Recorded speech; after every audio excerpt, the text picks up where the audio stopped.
Segundo a OMS, saúde é um estado de completo bem-estar físico, mental e social, e não somente a ausência de enfermidades. Os quadros do programa Vida Plena proporcionam informações e reflexões que lhe darão bem-estar global. Está começando o programa Vida Plena. Apresentação: Ivanise Diel e Augusto Ablin.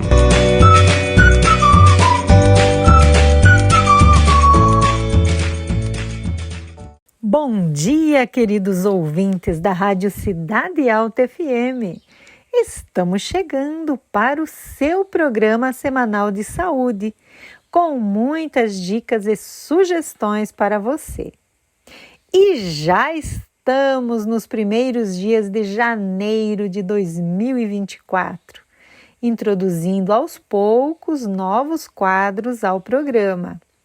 A reflexão de hoje, as curiosidades e receita saudável estará por 2 semanas em recesso, mas voltará no dia 20 de janeiro com mais conteúdo. Para 2024, o programa Vida Plena contará com novos quadros. O primeiro, Conselhos sobre Saúde. O outro, Princípios Educacionais da obra Educação da autora norte-americana Ellen White. A saúde é um dom precioso concedido ao homem. Ellen White mostra como podemos cooperar com Deus por meio de uma observância inteligente às leis da vida e da saúde. Durante todo o seu ministério, Ellen White dedicou muito esforço e reflexão para aliviar as tristezas dos enfermos e sofredores e para encaminhá-los para o grande médico, que é capaz de curar perfeitamente, tanto física como espiritualmente. Este volume reúne os conselhos que Ellen White recebeu sobre este tema durante 7 décadas. Os tópicos incluem fundamentos para a saúde, dieta e saúde, vida ao ar livre e atividades físicas, ensino de princípios de saúde e santidade de vida, bem como conselhos práticos para médicos, enfermeiros e outras pessoas envolvidas na área de saúde. Nossas ideias acerca de educação são demasiadamente acanhadas, já que a verdadeira educação significa mais do que uma sequência de estudos, mais do que a preparação para a vida presente. A verdadeira educação visa o ser completo e todo o período da existência possível ao homem. É o desenvolvimento harmônico das faculdades físicas, intelectuais e espirituais. Ellen White explica que a fonte da verdadeira educação é apresentada na Bíblia. Em Cristo estão escondidos todos os tesouros da sabedoria. Isso está em Colossenses 2:3. Sim, o mundo tem seus grandes ensinadores, homens de intelecto poderoso e vasto poder investigativo, homens cujas palavras têm estimulado o pensamento e revelado extensos campos do saber. Mas há alguém que se acha acima deles, Jesus, o sol da justiça. Cada raio de pensamento, cada lampejo de intelecto procede da luz do mundo. A maior necessidade do mundo é a de homens que não se comprem nem se vendam, homens que no íntimo da alma sejam verdadeiros e honestos, homens que não temam chamar o pecado pelo seu nome exato, homens cuja consciência seja tão fiel ao dever como a bússola é ao polo. Homens que permaneçam firmes pelo que é reto, ainda que caiam os céus. Livro Educação, página 57. Você está ouvindo Programa Vida Plena. O programa Vida Plena apresenta Conselhos sobre Saúde.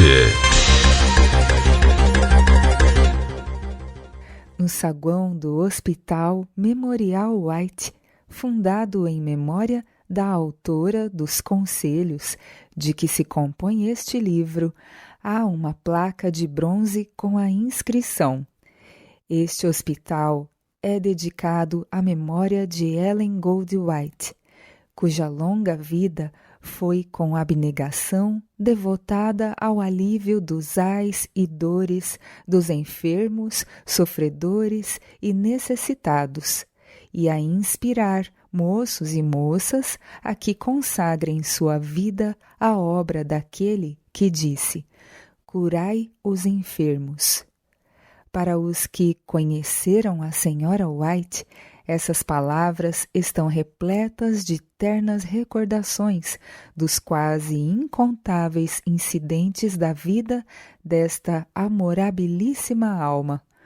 Das mulheres que têm vivido nos tempos modernos, nenhuma outra, provavelmente, tem exercido mais profunda e duradoura influência sobre a vida dos seus semelhantes do que Ellen G. White.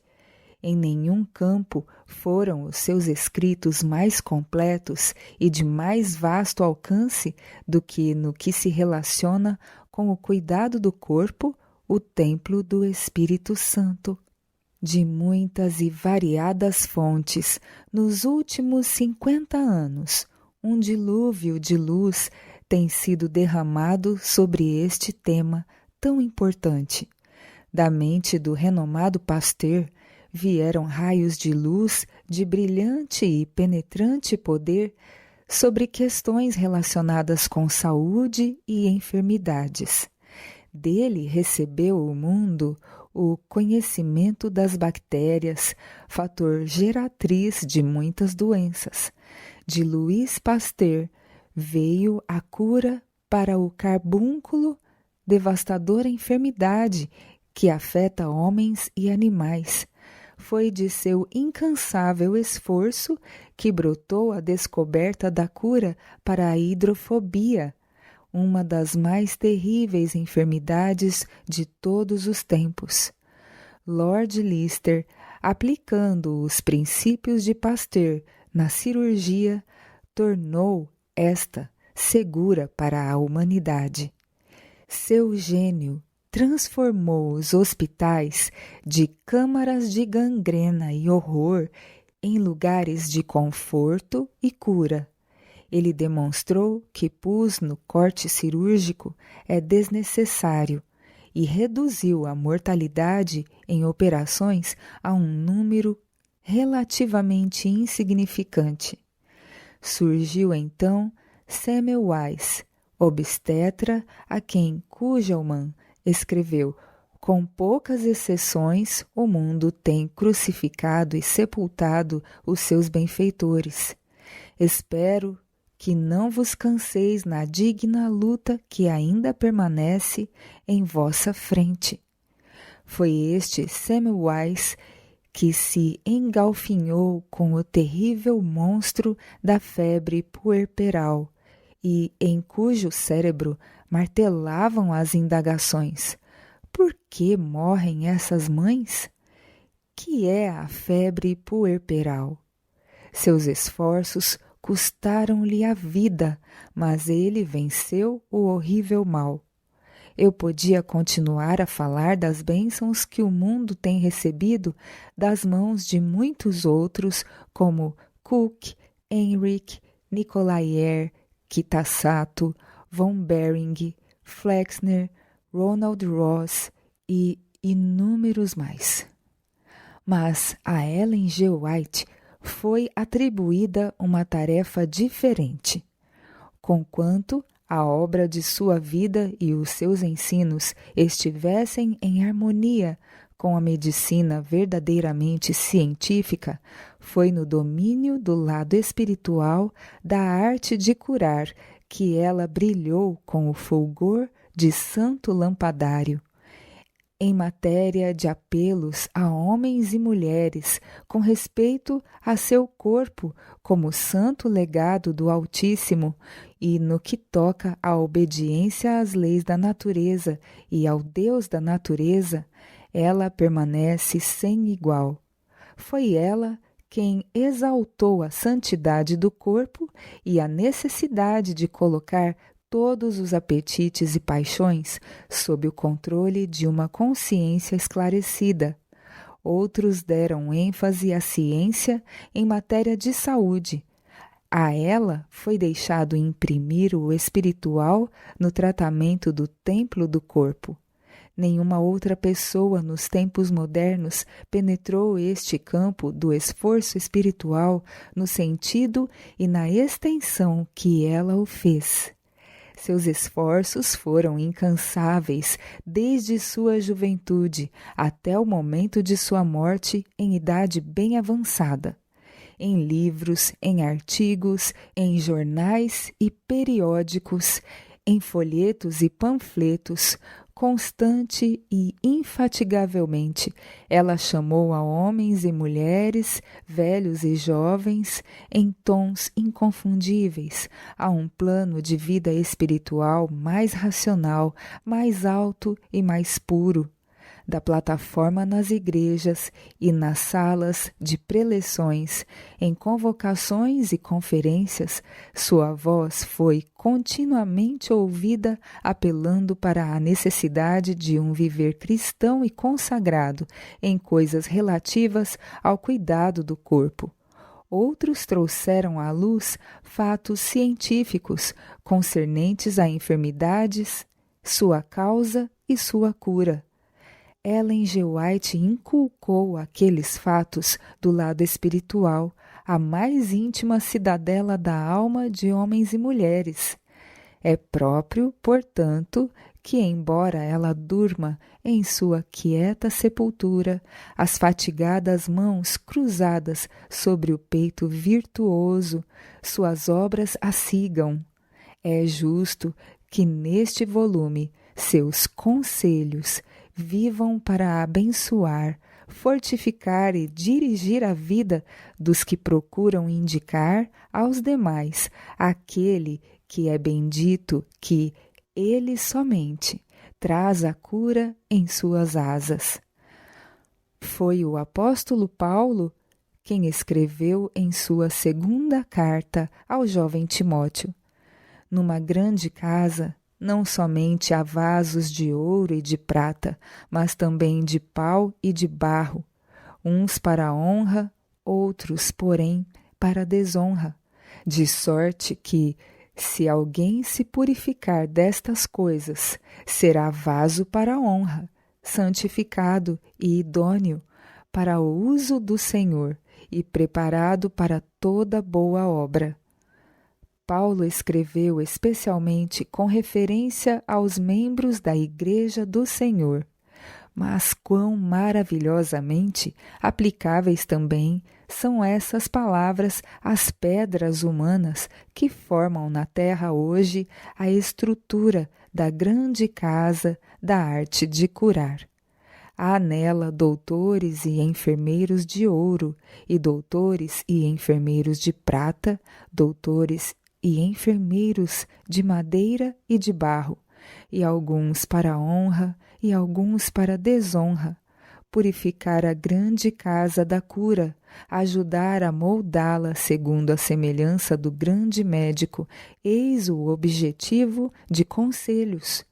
Nesta era sórdida, quando tudo que outrora fora sagrado está sendo comercializado, quando o bezerro de ouro está sendo adorado por toda parte, há e sempre haverá alguns homens e mulheres anelando os mais altos ideais pertinentes a uma profissão superada em santidade somente pelo ministério da Palavra de Deus, na esperança de que este volume contribua para o exercício mais santo e mais puro da medicina, e com uma singela oração para que assim suceda, é ele agora lançado à sua missão. Você está ouvindo o programa Vida Plena.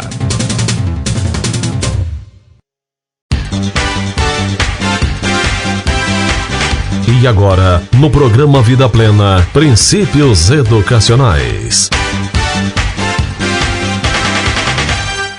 Educação. Capítulo 1. Fonte e objetivo da verdadeira educação. A ciência do santo é a prudência. Une-te, pois, a ele. Nossas ideias acerca da educação têm sido demasiadamente acanhadas. Há necessidade de um escopo mais amplo, de um objetivo mais elevado. A verdadeira educação significa mais do que a prossecução de um certo curso de estudos. Significa mais do que a preparação para a vida presente.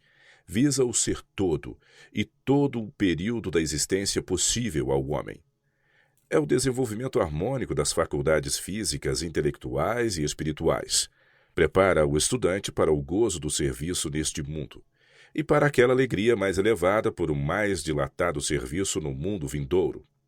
A fonte de semelhante educação é apresentada nestas palavras das Sagradas Escrituras, referentes ao Ser Infinito. Nele estão escondidos todos os tesouros da sabedoria. Conselho e entendimento tem ele.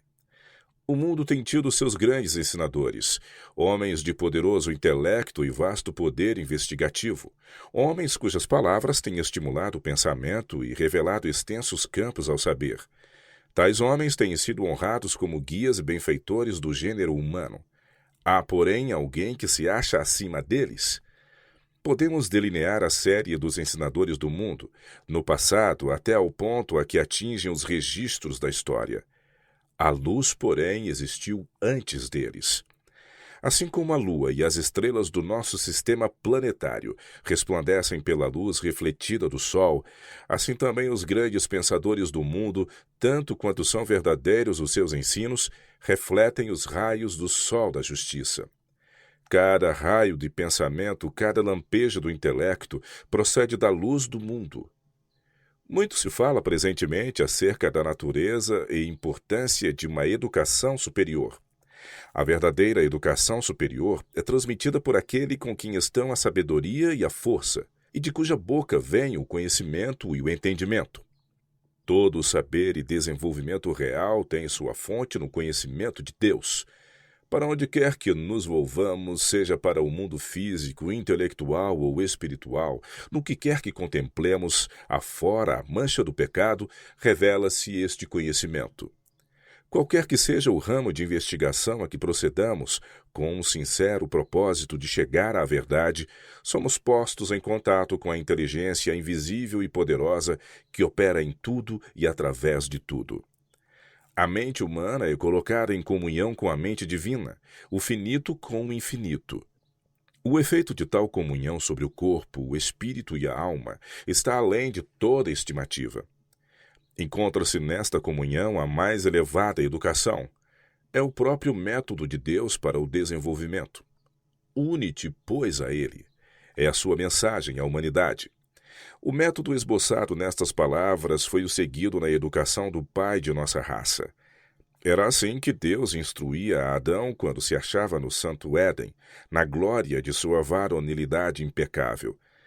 A fim de compreendermos o que se acha envolvido na obra da educação, necessitamos considerar tanto a natureza do homem como o propósito de Deus ao criá-lo. Precisamos também considerar a mudança na condição do homem em virtude da entrada do conhecimento do mal e o plano de Deus para ainda cumprir seu glorioso propósito na educação da raça humana. Quando Adão saiu das mãos do Criador, trazia ele em sua natureza física, intelectual e espiritual a semelhança de seu Criador. Deus criou o homem à sua imagem, e era seu intento que quanto mais o homem vivesse, tanto mais plenamente revelasse esta imagem, refletindo mais completamente a glória do Criador. Todas as suas faculdades eram passíveis de desenvolvimento. Sua capacidade e vigor deveriam aumentar continuamente. Vasto era o alvo oferecido a seu exercício, e glorioso o campo aberto à sua pesquisa. Os mistérios do universo visível, as maravilhas daquele que é perfeito nos conhecimentos, convidavam o homem ao estudo. Aquela comunhão com seu Criador face a face, toda íntima, era o seu alto privilégio. Houvesse ele permanecido fiel a Deus, e tudo isto teria sido seu para sempre. Através dos séculos infindáveis, teria ele continuado a obter novos tesouros de conhecimentos, a descobrir novas fontes de felicidade e a alcançar concepções cada vez mais claras da sabedoria, do poder e do amor de Deus.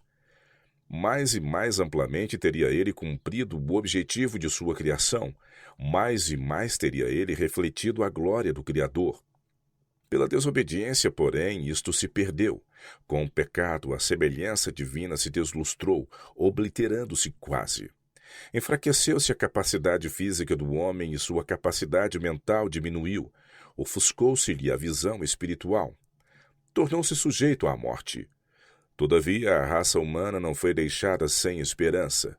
Por infinito amor e misericórdia foi concebido o plano da salvação, concedendo-se um tempo de graça.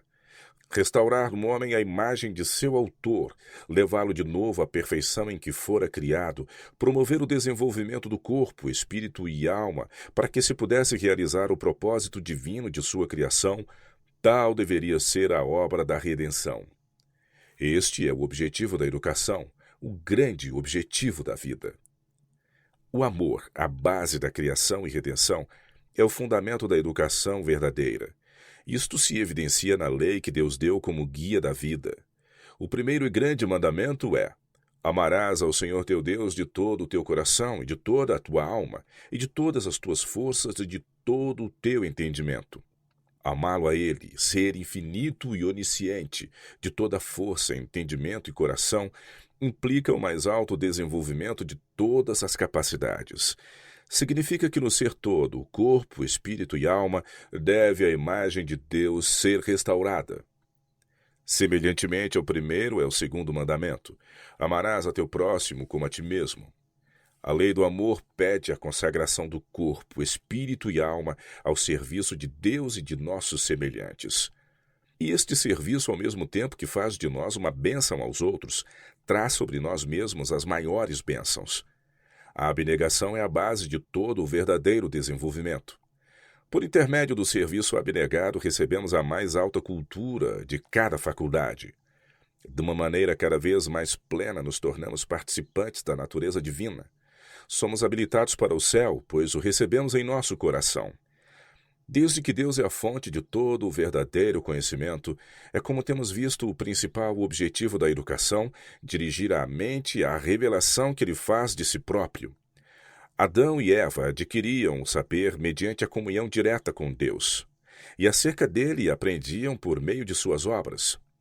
Todas as coisas criadas, na sua perfeição original, eram uma expressão do pensamento de Deus. Para Adão e Eva, a natureza estava repleta de sabedoria divina. Pela transgressão, porém, o homem ficou privado de aprender de Deus mediante a comunhão direta e, em grande parte, mediante as suas obras. A terra corrompida e maculada pelo pecado não reflete senão palidamente a glória do Criador. É verdade que suas lições objetivas não se obliteraram. Em cada página do grande livro de suas obras criadas, ainda se podem notar os traços de sua escrita. A natureza ainda fala de seu Criador. Todavia, estas revelações são parciais e imperfeitas. E em nosso decaído estado, com faculdades enfraquecidas e visão restrita, somos incapazes de as interpretar corretamente. Necessitamos da revelação mais ampla que de si mesmo Deus nos outorgou em sua palavra escrita. As Escrituras Sagradas são a perfeita norma da verdade, e como tal, a elas se deve dar o mais alto lugar na educação. Para se obter uma educação digna deste nome, devemos receber um conhecimento de Deus, o Criador, e de Cristo, o Redentor, como se acham revelados na palavra sagrada. Cada ser humano, criado à imagem de Deus, é dotado de certa faculdade própria do Criador. A individualidade, faculdade esta de pensar e agir. Os homens nos quais se desenvolve esta faculdade são os que arrostam responsabilidades, que são os dirigentes nos empreendimentos e que influenciam nos caracteres. É a obra da verdadeira educação desenvolver esta faculdade, adestrar os homens para que sejam pensantes e não meros refletores do pensamento de outrem. Em vez de limitar o seu estudo ao que os homens têm dito ou escrito, Sejam os estudantes encaminhados às fontes da verdade, aos vastos campos abertos à pesquisa na natureza e na revelação. Que contemplem os grandes fatos do dever e do destino, e a mente expandir-se-á e fortalecer-se-á. Em vez de pusilânimes educados, as instituições de ensino poderão produzir homens fortes para pensar e agir, homens que sejam senhores e não escravos das circunstâncias, homens que possuam amplidão de espírito, clareza de pensamento e coragem nas suas convicções. Uma educação assim provê mais do que disciplina mental, provê mais do que adestramento físico, fortalece o caráter de modo que a verdade e a retidão não são sacrificadas ao desejo egoísta ou ambição mundana. Fortifica a mente contra o mal. Em vez de qualquer paixão dominante tornar-se um poder para a destruição, todo motivo e desejo é posto em harmonia com os grandes princípios do que é reto.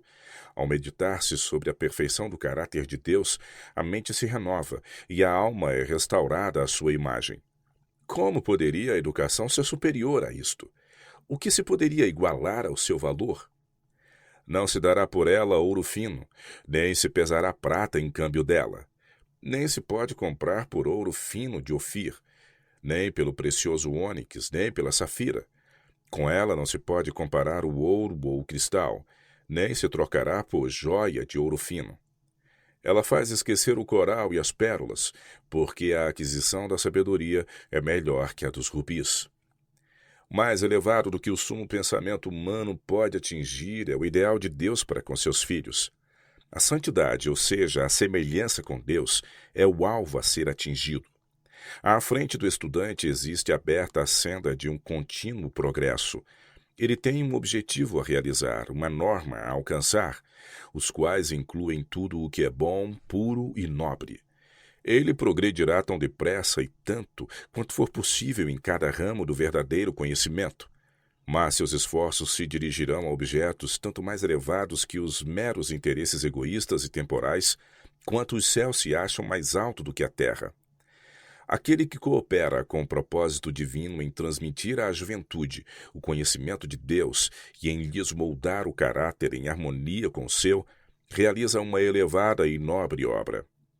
Suscitando o desejo de atingir o ideal de Deus, apresenta uma educação que é tão alta como o céu e tão extensa como o universo, uma educação que não poderá completar-se nesta vida, mas que se prolongará na vindoura. Educação que garante ao estudante eficiente sua promoção da escola preparatória da terra para o curso superior, a escola celestial.